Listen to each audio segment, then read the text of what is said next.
Botticelli and Raphael, shirts and trousers.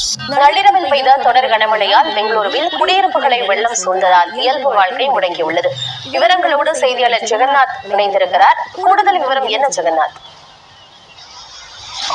Karnataka மாநிலம் முழுவதுமே இரவு பலத்த கனமழை பெய்தது. குறிப்பாக சனிக்கிழமை இரவும் கனமழை பெய்ததன் காரணமாக பல இடங்களில் பாதிப்புகள் ஏற்பட்டிருந்த நிலை நேற்று இரவும் சுமார் 1 மணி அளவில் இடி மின்னலுடன் பலத்த கனமழை பெய்தது. கிட்டத்தட்ட சுமார் 3 மணி நேரம் இந்த மழையானது பெய்துள்ளது. பெங்களூரு நகர பகுதியில் 13 சென்டிமீட்டரும் கிராமப்புற பகுதியில் 7 சென்டிமீட்டர் மழை பதிவாகியுள்ளது.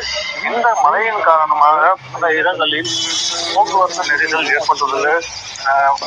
பல தாழ்வான பகுதிகளில் தண்ணீர் தேங்கியுள்ளது. குறிப்பாக சில்போர்ட் பகுதியில் கடுமையான போக்குவரத்து நெரிசல் ஏற்பட்டுள்ளது. சாலைகளில் தண்ணீர் தேங்கி கிலோமீட்டர் கணக்கில் 2-3 அடி அளவுக்கு